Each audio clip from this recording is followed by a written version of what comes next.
Father, I pray for this meeting. I pray that you would give us wisdom and understanding as we go through this meeting. Give us humility and help us to do the best that we can for the folks in our county, Lord. Bless our nation, bless our state, bless all those in the military, Lord, that are standing guard and protecting this nation, Lord. I pray for strength and diligence there, Lord.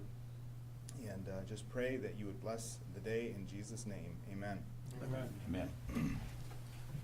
I pledge allegiance to the flag of the United States of America and to the republic for which it stands, one nation, under God, indivisible, with liberty and justice for all. Thank you everyone for coming out this morning. Is this mic, does it seem loud? It seems like I'm yelling. Does volume seem okay? Okay. Okay, brings us to approval of the agenda. Do we have any additions to the agenda? Where do we have at least two? Yes, I have one. I would like to add maybe 3B, Parks, Terzuski renovations. And then, Gary, did you want to make the other one? Or I have an amendment too. Not on your topic, but. no, Yeah. on the VA? VA? Yes. Yeah. I'd ask that we add to the agenda a request from the Veteran Affairs Committee to remove a member. Okay, so we have two additions. So, do you want that 3C then? Is that okay? Sounds fine to me. Okay. I'll support. Wouldn't it go under 6? Yep. Additional items.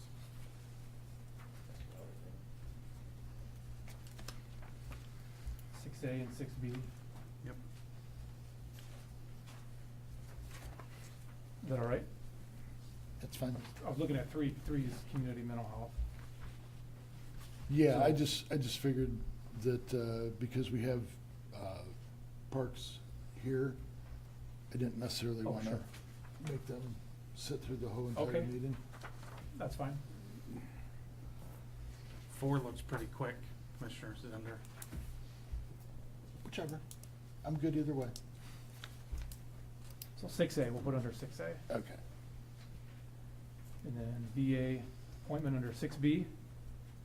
Okay, we have two additions. All those in favor of those two additions and the agenda as presented, say aye. Aye. All those opposed, say nay. Motion carried. Consideration of draft minutes from the June 13th Committee of the Whole meeting. Take it on move. Support Hamilton. Any discussion? Seeing none, all those in favor say aye. Aye. All those opposed say nay. Motion carried. Distribution and review of overnight travel requests, grant applications, and budget amendments folder is up here. If anybody has any questions, please let one of us know. Brings us to department head updates. Are there any department heads here who would like to give an update?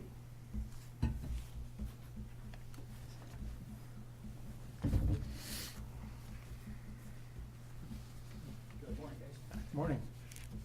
We'll give you guys an update on the Ozuski Park. We know it's closed, but we have some events going on anyway. Jillian wants to give you some updates on events that's going on. Good morning, Commissioners. As John said, I just want to give a brief update. General Square Water Park has been open daily since June with some creative marketing. We've seen an increase in attendance, so we're really happy with that. As John mentioned, although the water park is closed at Terzuski, we still have an active park. We are still doing pavilion rentals, seeing that being utilized. We did have our disc golf open, which we had over 100 registered participants, a couple food trucks, and we received donations for prizes for that event. Our next event is actually on July 27th, which will be our second annual Music Fest. 9 bands are scheduled to come and play music all day. We have incorporated 3 food trucks, backyard games like cornhole, and a raffle to have some extra fun during the event. Speaking of raffle baskets, we reached out to local businesses and received some gift cards. So we are doing 3 different raffle baskets this summer to help raise funds for next year's events. The raffle baskets are located in Building and Grounds. We also will have one down at the ticket window down at General Squire. And Lapeer County Animal Control has also offered to put one over there, so we will have it everywhere. And we are looking forward to the second half of the summer. I do have a flyer for you guys, in case you're interested in coming to our music fest.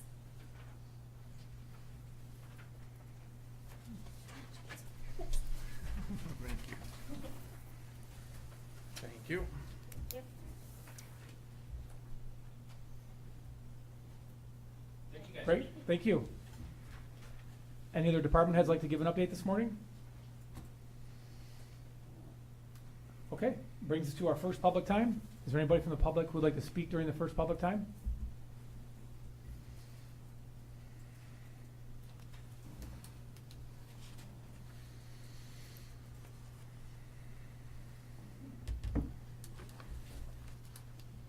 Right up here against the post. Good morning. Morning. My name is Susan Huff. I live at 5047 Blood Road. And I'm here this morning because I find myself wondering if the Board of Commissioners has an ethics policy or a social media acceptable use policy, which you have all signed. If you don't, I think you should consider one. This past week, Kevin Nisley has been engaging in a social media campaign intended to defeat the LCEMS millage. I expect if he were here and speaking, he would argue it's his First Amendment right to do that.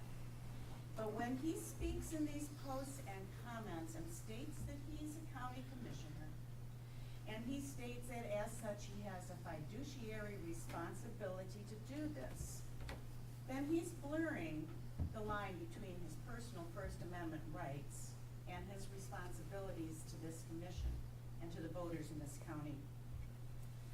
Mr. Nisley has been calling citizens liars. He is bullying citizens. He even told one citizen that he was obviously learning disabled. And Mr. Nisley really loves me. He gave me the endearing name of Ms. Susan Huff and Puff. And he has lied to our community by saying that I'm an avowed socialist and Marxist. I am an elder in the Presbyterian Church. I believe in the Christian approach to life in the United States of America. If that makes me socialist or Marxist, I guess that's what it does. He must have really been proud when he wrote a comment about me that said, "You certainly are a gem, Ms. Huff and Puff." Cute little laughing emoji, his favorite emoji. And then he continued with, "Does your six ever get jealous of all the excrement that comes out of your 12? Kevin Nisley is an embarrassment to Lapeer. He should be an embarrassment to this board. And he should be investigated and censured if you have such a process. I'll be back in the second comment period. Thank you. Thank you. Anyone else from the public like to speak during the first public time?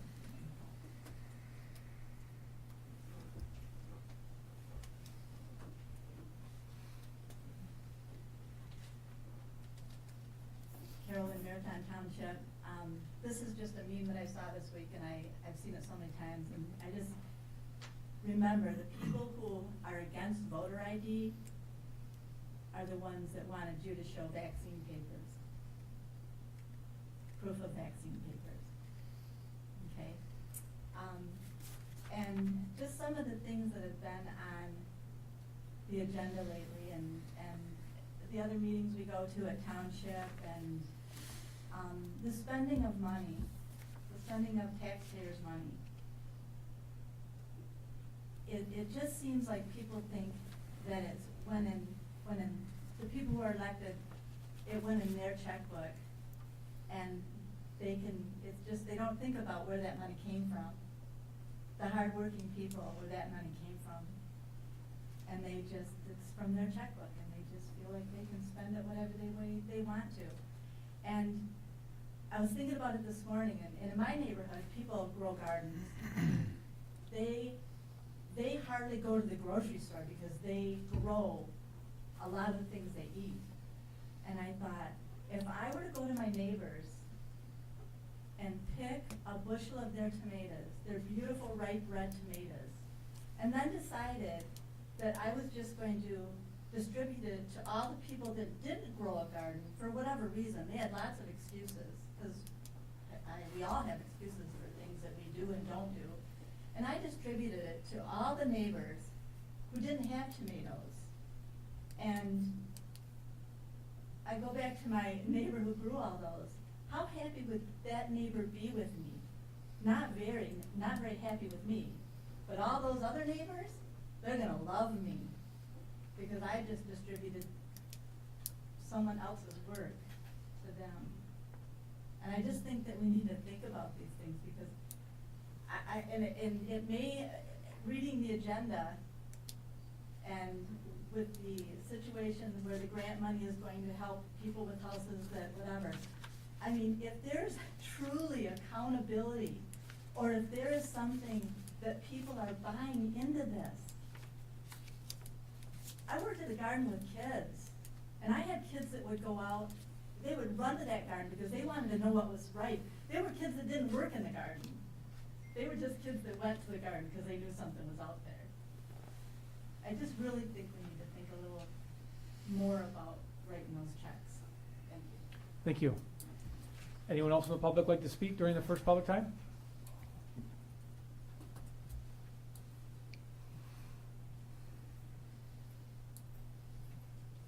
Good morning, gentlemen.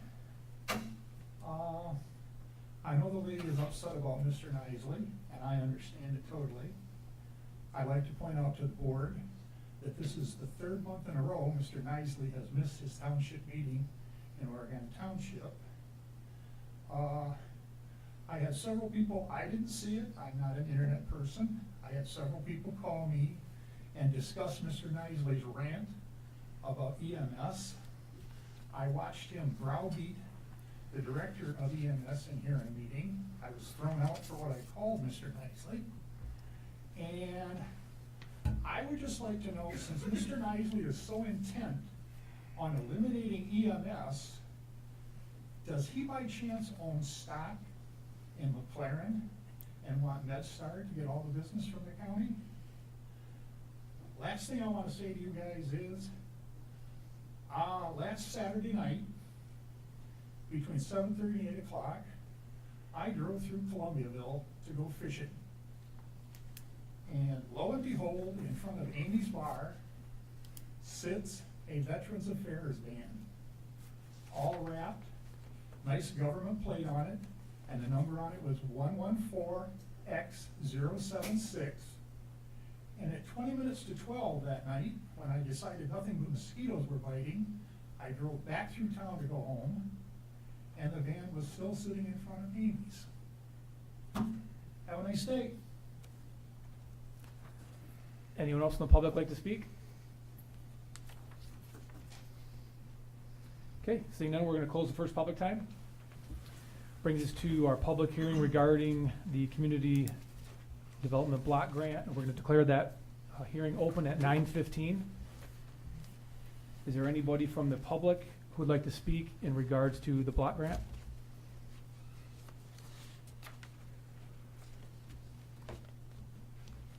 Okay, seeing none, we're going to close the public hearing at 9:15.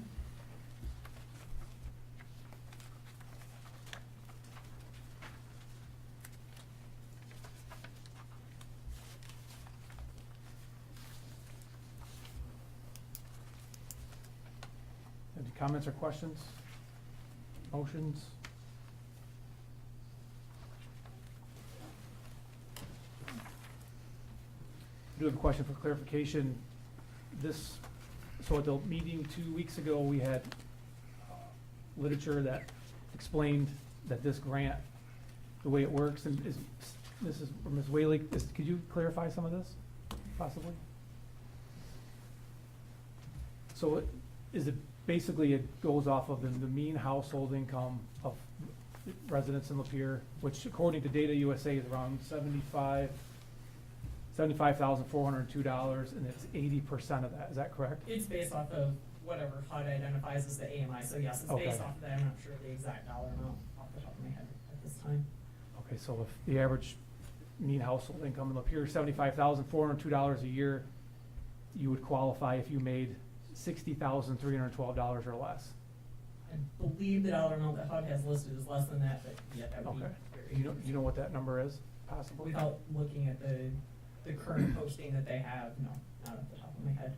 That would be based on the TPA, the third-party administrator, they would be the ones administering the grant on our behalf. Is there any way we can get that information? Trying to Google that. Okay. I don't either around here right now, so. The last time we talked about it was like 58K. Yeah, I'm gonna say it's right around Okay. 56 to 58, around in there. It changes yearly, they recalculate it and then post on this given Fi- date what that dollar amount is. 56 as being the median and then 20% less. As than the that. dollar amount that they base the income Yeah. off of. Generally, people are lower income even than that, it just depends on what that TPA sets. The third-party administrator of this, are they looking at this as, I guess, like their criteria? Do we know any of that as far as, if 500 people apply or, 100 people apply or whatever? Does it go by like the most extreme need, that sort of thing? And what's the? Previously, because we haven't selected a TPA at this point, we have to complete this public hearing in order for us to be final approved for the grant, and then also then move into selection of our third-party administrator. But in the past, it's been just a first come, first serve, and then based on the amount of money available.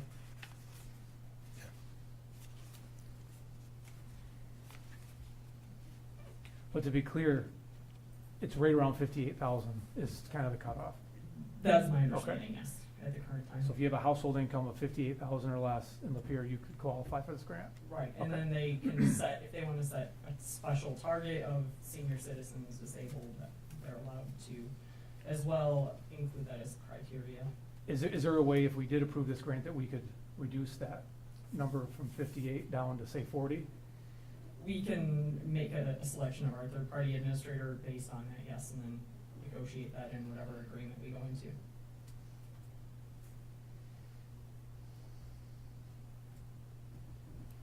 I have a question. It says no less than 51% of those assisted will be identified as low to moderate income residents. So 51% have to fall into that category, right? It's no less than, so their target is 100%, based on historical, if we utilize the same TPA, which has been the Human Development Commission previously when we've had grants similar to this. Okay. I would say that if it says no less than 51% would be low income, so low income is not $58,000 a year. So I don't know what they classify as low income. So let's say if they served 100% of the people, if you made $58,000 or less, you could qualify. But 51% of the people served with this grant have to be considered low income. I don't know what's considered low income, 34 or 40,000, maybe less, I'm not sure. My only concern is that it allows people that have a household income of close to $60,000 a year, which to me is, that's a significant, I mean, I wouldn't say it's a significant amount of money, but it's not low income. And if you make close to $60,000 a year, I don't think you need help putting shingles on your roof, as an example. That's my only concern is, as a member from the public stated this morning, we need to be more conservative with how we're spending taxpayer money. So I just want to make sure we have the numbers right. So the third party thing, is that something that you decide, or how does this work? We submit a request for basically quotes, for lack of better terms, for a third-party administrator for those that provide that type of service. And then we look at it, say, hey, does it meet all of what we're looking for? So are they gonna administer this grant in full? And then are they willing to do it for the amount of money that we're allowed to spend for administrative costs? And then if they do, then we can award it, and then we also have to submit it to MISHA, and then they also sign off, since they're the overall grant administrator on it. So we can set some of the stipulations on that though, as far as, I mean, just first come, first serve, that kind of stinks.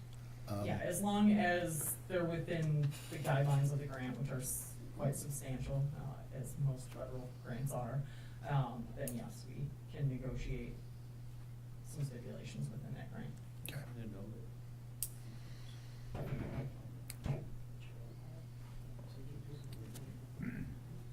Mr. Chairman? Commissioner Hall? I don't disagree with the discussion. We may want to tighten up some of these standards.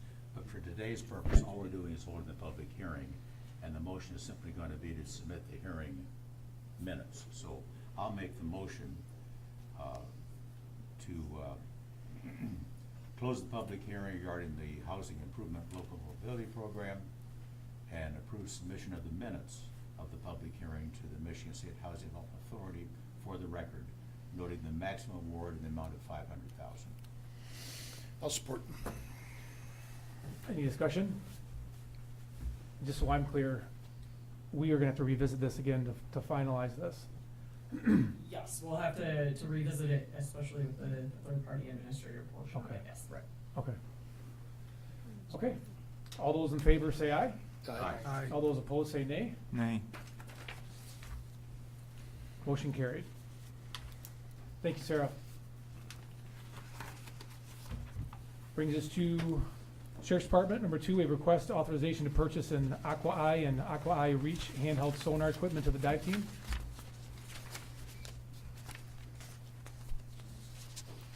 You want the economic aspect first, or the practical aspect first? Practical. So with your packet, you'll see what the Aqua is, a handheld sonar. It's AI technology. I'll actually explain a little bit. How it works is, for example, we had a call out with the search and rescue a couple weeks ago. And it's about a 1-acre pond that we were searching for a child in. It took us about 40 minutes to put divers in to clear that pond. With this sonar, it takes less than 2 minutes to cover an acre. So how it works is designed to be underwater. It works with AI technology, so the body underwater is a different air mass around the body compared to like a stump or debris in the water, and it targets that. And it gets X's and O's on there. That the X's determine that it can be a possible target of a victim. Oakland County is the only one in the state that has one right now. 2 weeks ago, they had a drowning down in Holly, one of the lakes down there. They were able to get the Aqua Eye on location, found the child. Kid was underwater for approximately 40 minutes. They were able to revive the kid. With diving, they call it the golden hour. Even though someone's been underwater for an hour, they can still be safe. So with this Aqua Eye, it's gonna take our dive time tremendously. We'll be able to clear, let's say 1-acre pond in less than 2 minutes. Where normally the way we do it now, you're looking at 45 to 50 minutes for us to do that. Another part of it is it's on there is the reach pole. What that is a pole design which we can operate from boats, because it has to be submerged under the water for it to work. So with that, we'll be able to use it for the boats. A lot of our bodies of water here are big, like Neptune, Holloway, stuff like that. So you person has to be in the water. So if we're in 30, 40 foot of water, it's kind of hard to stand and hold that. With the reach pole, that gives us the ability to put it on our great boats as well. So, the one in Holly, that you were talking about, and you said that 40 minutes, this child was found and revived. And there's no permanent brain damage, in that type of time span? I mean, There's always a possibility of that. I haven't checked back with to see how the victim's doing. My understanding is gonna be a full recovery. So, it all is based on age too, and stuff like that, but yeah. because I know, I mean, like typical, somebody goes down, in the blood supply and oxygen doesn't get to the brain or whatever, it's a very short span before that person's, Correct. brain dead. And that's all based on age too, younger children, I mean, majority of our drownings and stuff are younger victims. They're better chance of them surviving than an elderly person. I hate to say it that way, but I mean, that's the facts of it. And this is something that even if it was a couple hours of a body being in the water, that it's still going to be able to detect that it's a human body? Correct. Okay. Yeah. Okay. I make a motion to approve. Support. Any discussion? Just for clarification on this, there's the Aqua Eye and there's the Aqua Eye Reach. Is the Reach just the pole that the Aqua Eye mounts on, or is this like two separate devices, one for a diver and one for on a boat? No, it's just the pole that it'll attach to. Okay. The way it's designed is go into about waist deep water, you hold it underwater, and you scan. If we're out in the middle of the lake where, okay, we have witness say the victim went down in this area, and it's over our head, we can't get in the water, the pole will allow us from the boat to put it down in the water and use it that way. Okay, thank you. Okay, just ask one more question. Sure. It has nothing to do with this, but how's the new boat working out? The new boat, Yeah, that's great, wonderful. good. The technology, the sonar technology, I mean, with the dive team, you know, the way it's been was always the frame pattern. When I say that, is you put a diver on a line and you're just scanning the bottom and looking. With the new boat, with the sonar system on there, it cut down our time tremendously. I mean, that boat is for diving, I've built off many of our smaller boats, it's hard, they're small, you're cramped with all your gear. With the new boat, it's a huge asset to us. Great. Okay, thank you. Okay, all those in favor say aye. Aye. All those opposed say nay. Motion carried. Brings us to item number B, request authorization to submit the second half for this calendar year of the Corrections Officer Training Reimbursement Grant. Need information on it? Any commissioners need any information? It's the same grant we've had for about 2 years. And it's worked out well for you. Oh, yeah. I'm making money off that. Very good. Now I'll move I didn't need to approval. tell you guys the economic brilliance for the Aqua Eye. We're not even paying for it. I'll support that motion. Any discussion? Seeing none, all those in favor say aye. Aye. All those opposed say nay. Motion carried.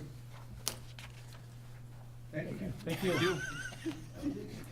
He's very disappointed. He didn't get to talk. Send us a copy of the speech you were gonna do. And Clerk, for the record, to back up to the public hearing, I was a no on that. So you, yes.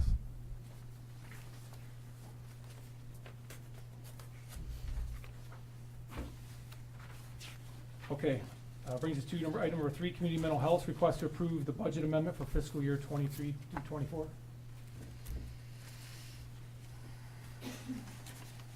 I'll move it. I just wanted to also clarify on this before I have any questions right off the bat, but this form seems a little confusing to read, and I know that kind of came up last time as well for me, so for clarity, because it doesn't quite line out that way, but what we're asking for is an increase of $68,320 is what the amendment is for the budget. So, and again, just the way the form reads, not quite that clear. The forms that we turn in for those that are on the CMH board reads differently than what we turn in here, so just to kind of, I know there's been some discussions what maybe amending this thing a little bit, this form, so it reads a little clearer for those. So, just some of the areas that are on here for noting, we had an ECP grant that came in like mid-year. Our private pay has went up due to taking on SUD department, so they have more individuals that make payments when they come to services. And we also have the ability to accept payment by card now, so that has there. We've had some changes with CCBHC on the earned contracts line, some different ways that we receive funding for TOFR. Again, the ongoing expense for those that need to live in specialized residential homes. And then we had just some, on page 2, you'll see some of the change that the funding had went to with the budget in regards to CLS and respite services. So depending on which provider utilized the service, we just moved around some of the funding that way.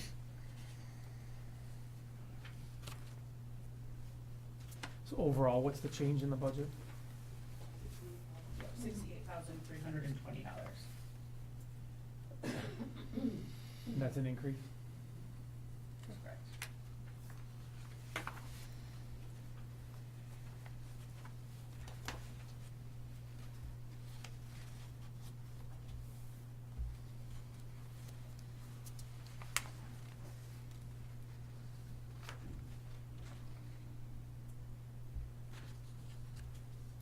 Well, to move on to discussion, I'll move approval. Support. Discussion?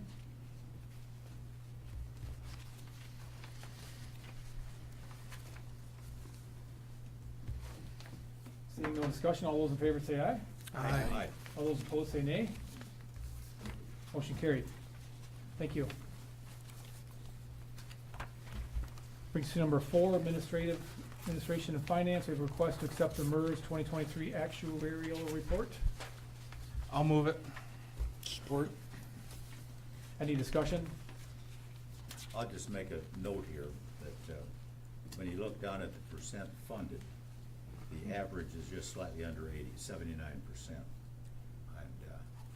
it's an ongoing concern we need to pay attention to. As you know, we reformed the commissioners to take them out of this kind of a system, so there's no unfunded liability there. And while we're not in trouble at the moment, it does concern me that given the very large numbers we're talking about in the pension plan, 20% unfunded is a not insignificant figure. We're within the guidelines, but I think it bears watching over time.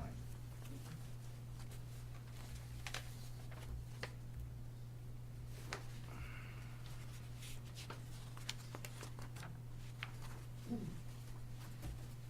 you have a motion? Yeah. Do you have a motion and support? Motion, support. Okay, forgive me. See, any more discussion? Seeing none, all those in favor say aye. Aye. All those opposed say nay.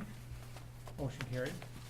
Item number B, we have a request authorization to pay the Kelly firm for corporate counsel legal services through May 31st, 2024. I'll move it. Support. Any discussion? Seeing none, all those in favor say aye. All those opposed say nay. Motion carried.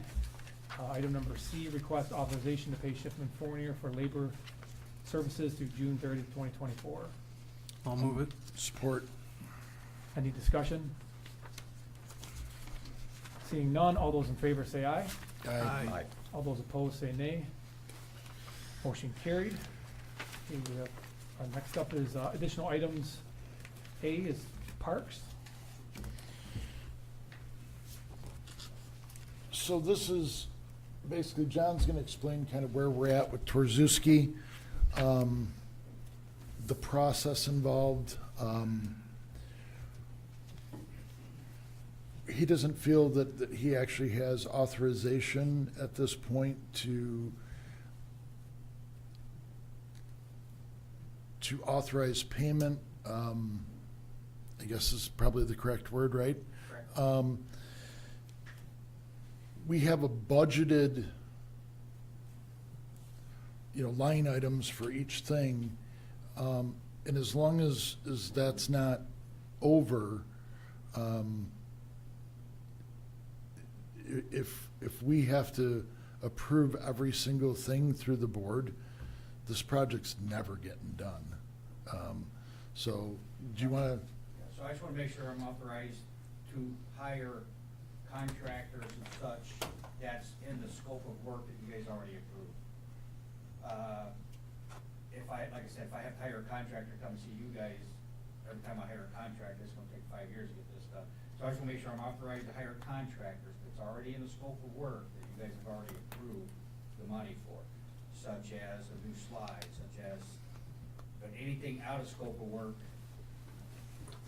I know I'm not authorized to do, and actually, we're gonna talk about that in properties. But I think in the scope of work that we've already approved, that I should be authorized to go ahead and hire these contractors. So my proposal is, I'd like to make a motion to authorize John Bussell / Moses Santos to authorize Buildings and Grounds Park Director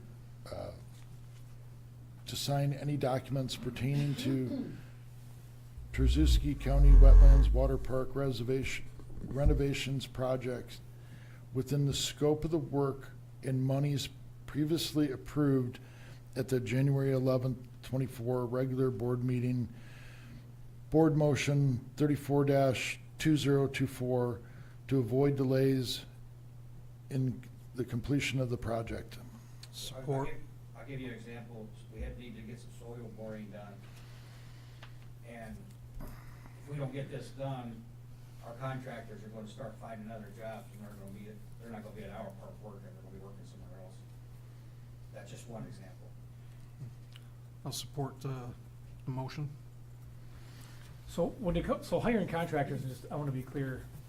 So if we're hiring a guy to do boring, we're not going to give him authority to get 3 bids and then make a decision himself, correct? This is going to be, and I don't know if I'm okay with him selecting the 3 bids. You're referring to, we've already made the decision on a contractor to let him go ahead with it. Like exactly what authority? We've already made a decision on how much money is allocated for each part of this project. So let's say, I'm just gonna throw a number out, say soil borings are $100,000. That's what we budgeted. You've got contractor A comes in at 80, contractor B comes in at 70, contractor C comes in at 60. You wanna give him authority to make the decisions on which contractor to use? Absolutely. John Bussell has done nothing but exemplary work for this county for over 20-some years. I've watched this man watch out for the county and try to save the county money every chance he can. I have full confidence that we will not be disappointed in his results. And just so you know, we have a construction manager company that also helps in these decisions. We spent 2 days interviewing contractors. Jillian was with me. We spent 2 days interviewing contractors. So I feel like I'm qualified to pick what contractor we need that's within the scope of work that we are doing. Anything out of scope of work I will not do, such as DPE. So let's say if our budgeted amount is 100,000, and then let's say all the bids come in over 100, 105, 110, 115, then that's where this other stuff that's gonna go to properties that we're gonna talk about how that's gonna be handled. So if it's budgeted at 100,000 and it comes in at 80 or whatever, he has the authority to just approve it. You want that responsibility? I don't think we have a choice, because if I have to come back to the board every time we hire a contractor, it's gonna take me 5 years to get this done. I mean, I don't have a choice. soil borings, we knew when this project started that we had to do soil borings. So if he's gotta come to us and it takes a month to get approval so he can have soil borings done, these people are gonna walk. Yeah, I'm already told that if we have to wait a month, the contractor's gonna start working elsewhere. They're not gonna wait on us. So there's a good chance we'll have to start all over and find new contractors. Do we think about this when we came up with a timeline to begin with? I guess is my question. Have we given a department head this kind of authority before? I would assume when they did the mental health building, they must have. I mean, that was before my I'm time. just asking, I'm not saying you're not qualified, Oh, I understand. Yeah. That's why we're discussing. Like say, I mean, how else could they have done it? I mean, they must have. Like say, you can't wait this long to get things done on big projects. It'll never get done. Right. If it takes me a month for every contractor, so our first contractor is the demo guy, or say the soil board after first, which we have to have that done, so we know what kind of footings we're putting in. Then next will be demo, so that's 2 months there to get that 2 contractors approved. I gave you guys a list of the contractors that we interviewed and who we are recommending. Then you you have all that paperwork, we would recommend it anyway. So if John approves, let's say he makes a decision, because we have Moses on the motion too, do they have to be in agreement? I think it's typically it's gonna be up to John. The reason that Moses is on there is if John's not available and something needs to get done, that Moses has the authority to do it. I don't think either one of these guys are power hungry, and I think if things come up that they don't feel comfortable with, that they're going to reach back out to us. You know, we just need to give them authority to get this stuff done. I mean, so. Okay. So we have motion and support, correct? Mhm. Any further discussion? Any other comments? Okay, all those in favor say aye. Aye. All those opposed say nay. Motion carried. Thank you, sir. Brings us to item number B, Veterans Board. Yes, Mr. Chairman, if I could give a little background information before I make a motion on this. This is a result of the unanimous recommendation from the veterans serving on the Veterans Affairs boards, which represent the American Legion, the VFW, and the other veterans organizations in the county. October of last year, we appointed Gabriel Lossing to the Veteran Affairs Committee. In the intervening 9 or 10 months, he's attended one meeting. More importantly, he's been not communicating. The Veteran Affairs Office sends him written notices of meetings, makes phone calls, sends texts. After a few months, they actually sent a couple certified letters to see if we could get any reaction at all. Because he's been without communication, we assumed he didn't want to serve. So they actually sent him a brief resignation letter if he wanted to do that. And he also did not respond to that. Chairman Coleman and I attend the Veteran Affairs meetings, and we've been cognizant of this, and frankly, we've been reluctant to bring it forward in the hopes that he would voluntarily do something. But the concern from the veterans group is this is only a 5-member board, and they need the participation. We've got active veterans in the county that very much would like to serve on the board, that are recommended by the local legions and VFWs. When our secretary on Tuesday tried to make one last-ditch effort to call him, the recording she got was, "I am not accepting phone calls." And she texted. Again, no response whatsoever. So the Veterans Affairs Board is run out of patience. They want to be able to have us put somebody on the board who is an active veteran who can help out. So I'm going to move that we remove Gabriel Lossing from the Veteran Affairs Board for the term ending December 31, 2026. Support. Any discussion? How often do you guys meet? Pardon? How often do you guys meet? Is that board They meeting? meet a minimum, our regular meetings are once every 2 months. And then we have additional meetings because we handle hardship requests from veterans in the county that run into severe financial constraints, and we have some funding for that. So we have special meetings when that occurs. Okay, thank you. Yeah. Any further discussion? Seeing none, all those in favor say aye. Aye. All those opposed say nay. Motion carried. Thank you, Commissioner Howell. Brings us to our second public time. Is there anybody from the public who would like to speak during the second public time?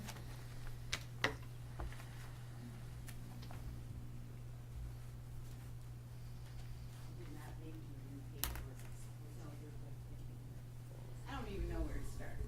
I'm still Susan Huff, not Susan Huff and Puff, but, oh my gosh, the chill program, is this gonna be another FEMA issue?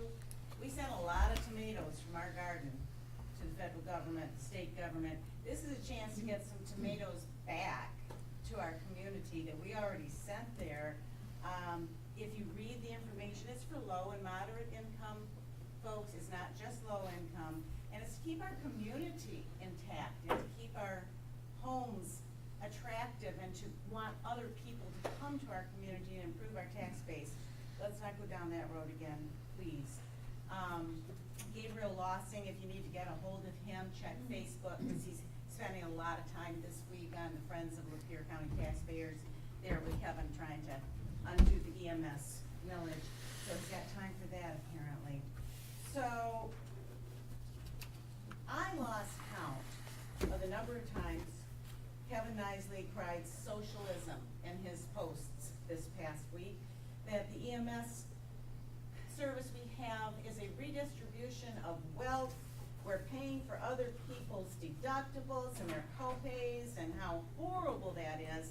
Well, these folks, they didn't steal the tomatoes. Again, these are taxpayers. They sent the tomatoes to us to use, and they're getting some of the tomatoes back. And then they spread those tomatoes around in their community, and other people get to eat the tomatoes when they spread their tomato dollars at Meyer or wherever that they wouldn't have. Because a lot of these people who are getting these waived deductibles and co-pays are on Medicare and they are on Medicaid, and having that money in their pocket does allow them to put that money back into our community instead of in MedStar's corporate pockets or Patriots' corporate pockets or whatever. So I asked Kevin in one of his posts about how much PPP money he got, because PPP money is a really big garden, as you all know, and a lot of tomatoes were given out of that garden. They started out as loans, and then they were waived. For some reason, Kevin didn't answer my question, but when I looked it up, he received hundreds of thousands of tomatoes in PPP money. That's socialism. Why is socialism okay for the rich, but the poor have to have get down and dirty capitalism and scrape for every little bit of their existence? I'm sorry. The fact that he decries the waiving of deductibles and co-pays for people who are in that average income area, 45,000, 70,000, whatever, just remember where Kevin Nisley lives. Remember his PPP grant. I wonder how much of it is in that house. Thank you. Anyone else in the public like to speak during the second public time?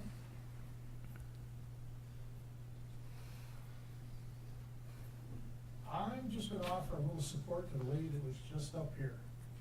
If you guys remember the last meeting, I asked if anybody had, since Mr. Nisley's so worried about our funds, if anybody had collected fees back from and I don't know how to put it to stay politically correct, the foreign nationals, the summer labor force, whatever it is in Emily City, when they called 911 and 911 dispatched an ambulance and first responders and a sheriff's car because they figured it was a farm accident, and it was actually employees that were fighting with their employer and needed a ride back to town.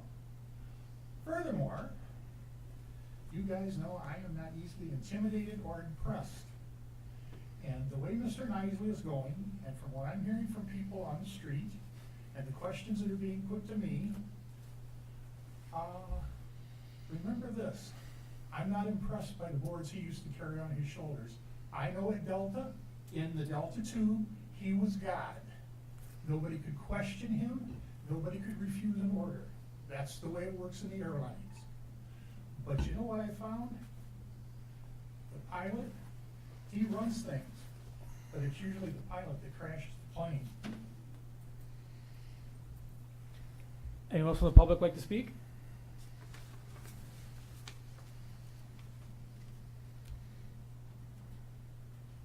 Mark Land, Maritime Township. Couple things before I get to what I really wanted to talk about is I love the new microphone system. I haven't been up here in about 2 months, and helps a lot for us hearing impaired people. Appreciate it. Second thing is tomato taxation is theft, in my opinion.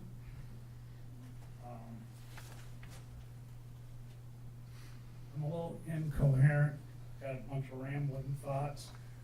I come off as grumpy, and try not to be. I'm not really grumpy. I wonder how long elections have been stolen. I know 2020 was the most secure ever. 2020 woke me up to elections being stolen. We had a dumpster fire of a primary election in 2022 here in Lapeer County, where Dominion machines had a little problem where the paper was printed wrong, was the official story. The Board of Commissioners then said, let's do a spot recount. I think on a township in the northeast part of the county, the chair said they've been having problems for years. It's no secret. And then we had the Dominion debacle. The clerk was running all over the county. Well, they voted to do a limited recount, if my memory's correct. The next week, the clerk come in and said, we can't check our work. It's against the law for us to look at anything that goes on with these machines. The experts at Dominion said it was great.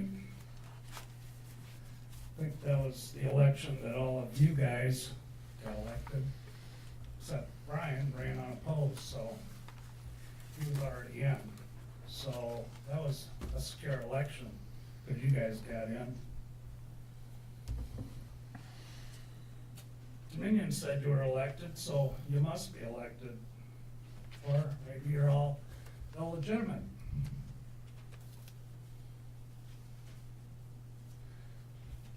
I know 2020 was legit when they kicked all the poll challengers out of Cobo Hall and put up pizza boxes on the windows. That's legit. So I guess I'll participate and vote in this election in less than 30 days. That wouldn't be insane, would it? Ballot harvesting is legit. We can ballot harvest better than the other teams, so that's legit. Sucker buck boxes, that's legit. When nobody knows who's stuffing the box. Half of them in the county don't have a camera. We need to spot check Dominion and see what happens this August. I didn't get to the rest, thanks, but it's not legit. Thank you.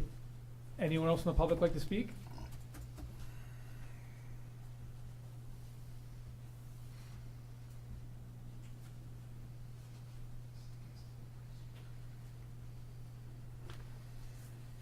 Good morning, Greg Wise from Metamora Township. Just want to remind the board and people in the audience and those watching streaming that there's a couple events coming up tonight, Thursday night at Harmer Park in the village of Metamora. It's a concert in the park. It's very well attended. Encourage people to come to it. And then this weekend, both Friday and Saturday, the Attica Days Festival starts at 2 o'clock Friday, goes till midnight, and then Saturday starts with breakfast and goes to midnight. There are two fine events in our county, and I want to remind people of them, and hopefully people will attend. Thank you. Thank you. Anyone else from the public like to speak?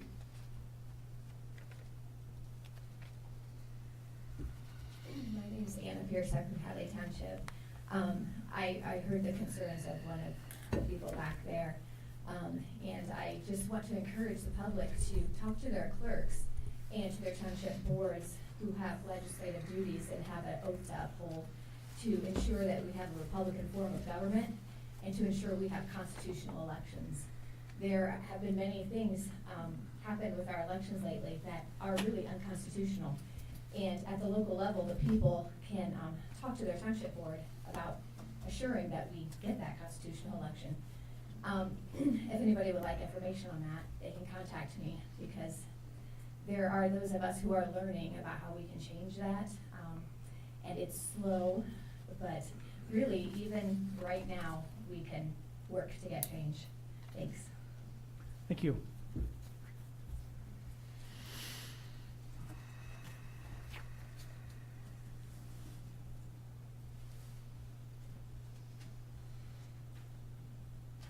Carolyn, Marathon Township. I'm just gonna finish as I'm his apprentice. Yes, illegal and lawless, our governor just signed illegitimate and lawless Senate Bill 603, which says County Board of Canvassers cannot check the work of Dominion and investigate ballot fraud. We all know in Lapeer County, thank God I live in Lapeer County, because, you know, we went to different departments in this county asking for things to be looked at, and we've just been, you know, just, okay, just go, we'll check it out, and we'll call you, whatever, and we never got a call back. And it's just very disheartening that we aren't even being heard. I mean, at least listened to and heard, and at least given some reason why things aren't checked into. We're all gonna learn the truth. We're all gonna learn the truth in the end. So we're gonna keep doing our duty, because that's what we're called to do. And as my, I don't wanna call him my boss, but my boss said, so we have a new thing on the farm, and when we're out and about, and it's, instead of saying Marco Polo, whenever one of us can't find each other on the farm, one of us says taxation, and the other one says is theft, so that we know where each other is at, because you know what? Taxation is theft. And I will continue to my tomato story. I have stake in that story, and I'm sticking to it. Thanks. Thank you. Anyone else like to speak? Okay, we're gonna close the second public time. Brings us to commissioner reports. I think we went with Commissioner Howell last week, so we'll start with Commissioner Hamilton. Well, first of all, hopefully everyone had a good 4th of July holiday and had fun. And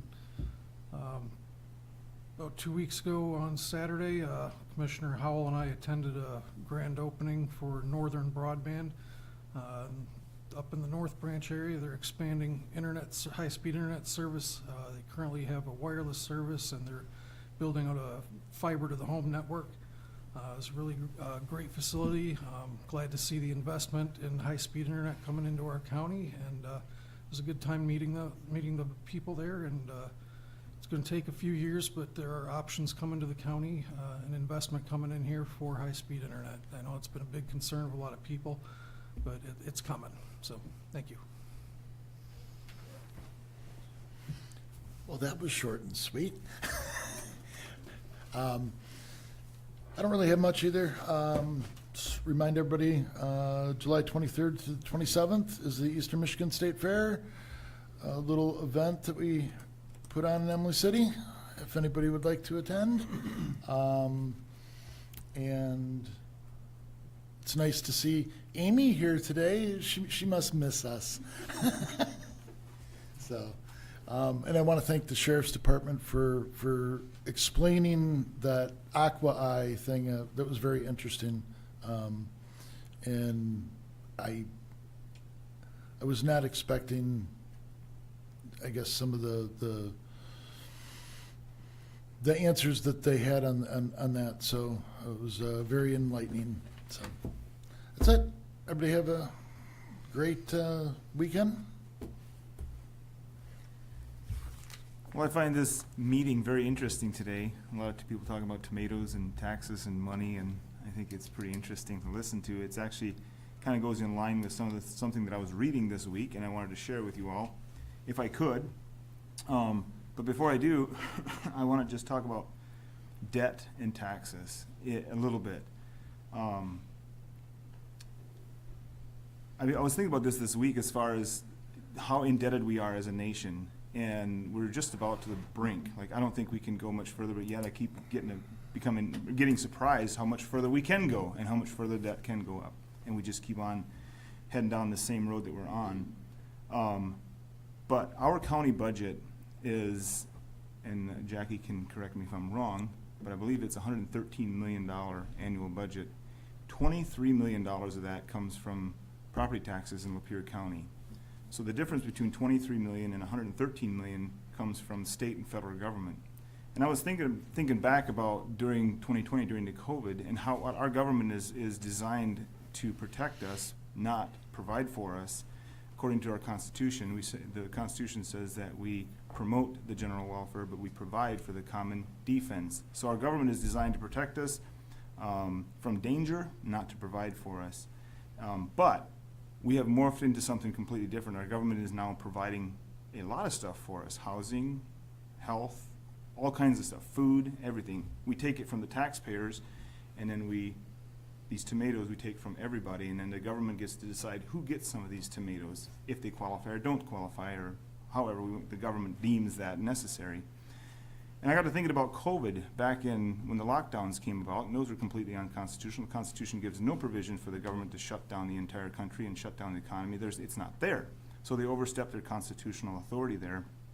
And I thought about that, and the way they were able to do that was because they have strings attached to people through finances. I personally know people that said, well, I can't afford to lose my job, so I have to comply. If I don't comply, then I will lose my job. And the government was threatening them to lose their job.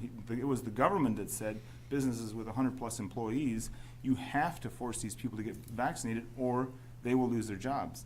And the businesses complied. Why? Because they're indebted to their government. I just got to thinking about that, what power debt has over people. And I was reading through my Founder's Bible this week, which I would recommend everyone get. It's very interesting. It's got a lot of history and facts in there about our founding and the founding fathers and all. But as I was reading through Proverbs this week, Proverbs 22:7 says, debt destroys liberty.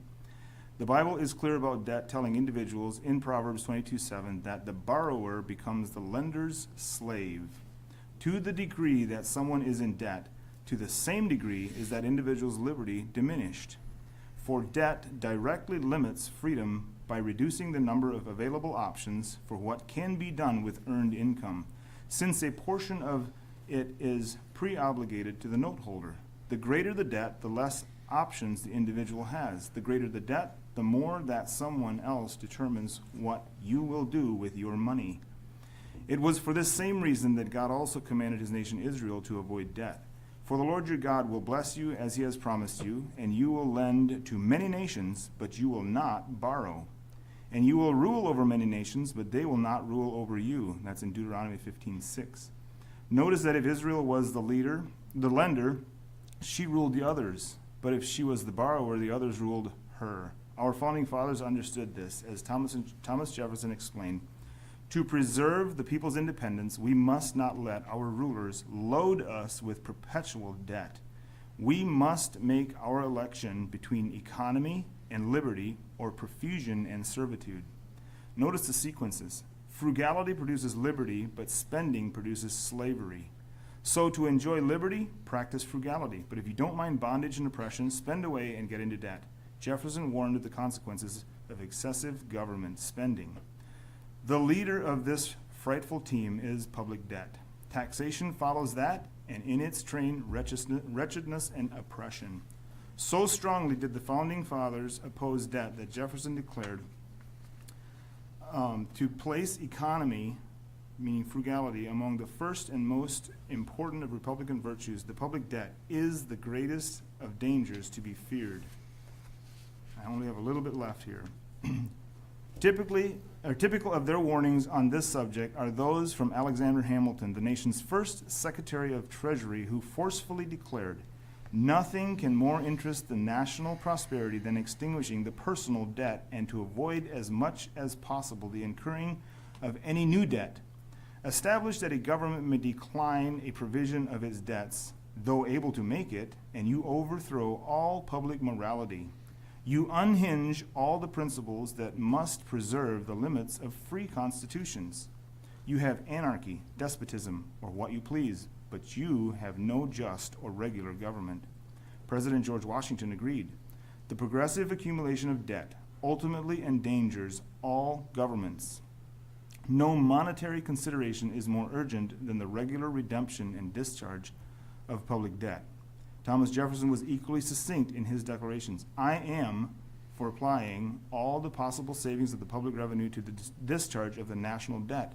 But if the debt should once more be swelled to a formidable size, its entire discharge will be despaired of, and we shall be committed to the English career of debt, corruption, and rottenness, closing with revolution.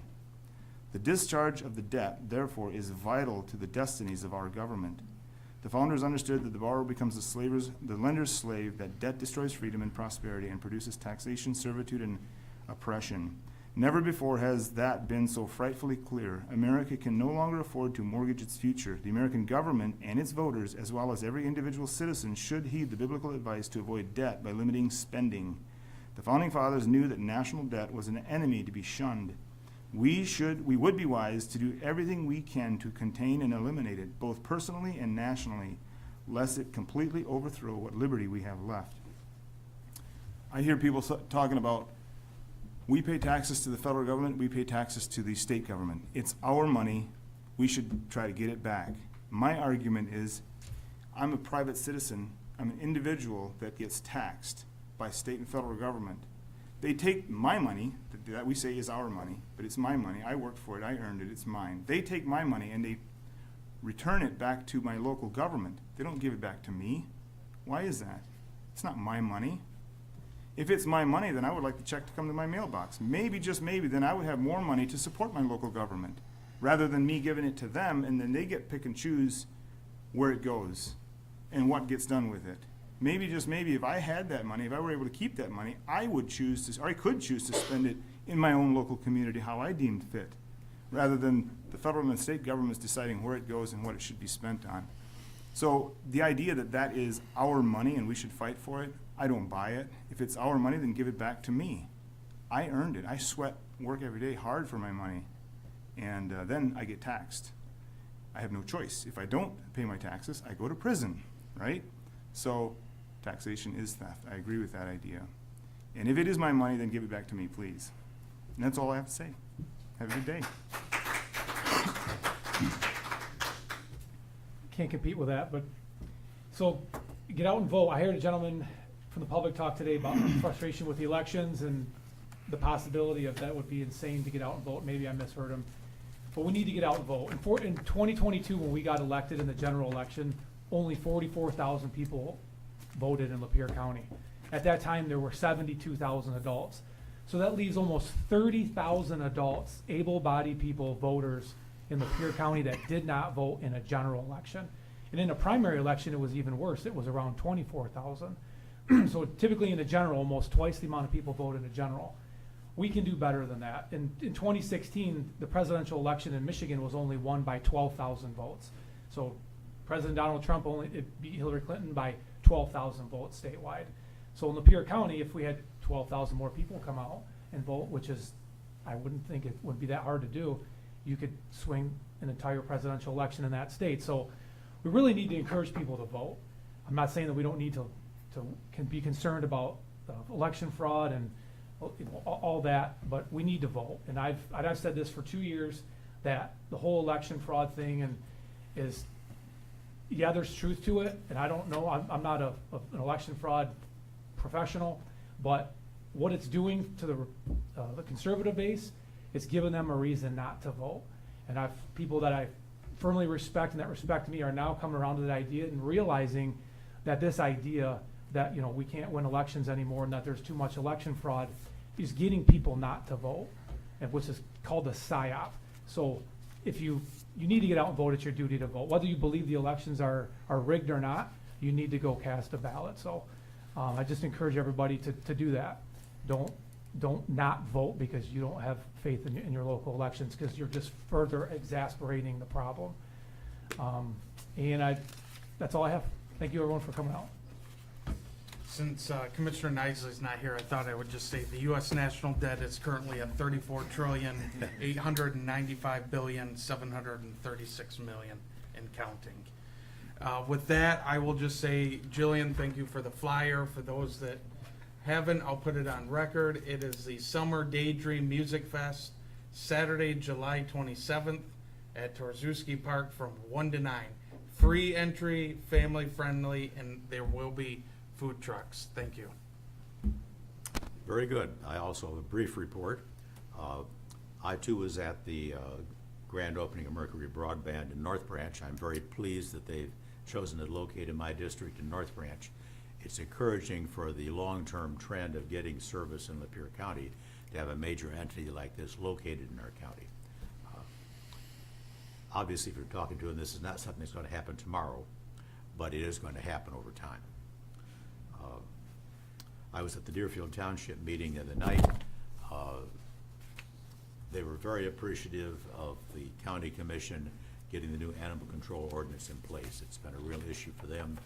Commissioner Coleman and I have been dealing with them on that for some time, and they were appreciative of the board of getting that done finally. Veterans Affairs, a very positive thing. They had a Veteran Affairs program recently up at the Legion, a fair sort of to bring veterans in and let them know what benefits are available, what programs are available. It was pretty well attended. It was the first time it's been done, and our director, I think, did an excellent job in reaching out. Last comment is Cheryl and I had occasion to attend the North Branch 4th of July Parade and the Barnes Lake 4th of July Parade. And frankly, it was heartwarming. Going down those streets, seeing all those American flags, seeing all those folks dressed up in red, white, and blue, and the kids out there. You know, it's easy to be pessimistic in America at this point in time, but it's really encouraging to see something like that, like the chairman was talking about. We need to have more voter participation.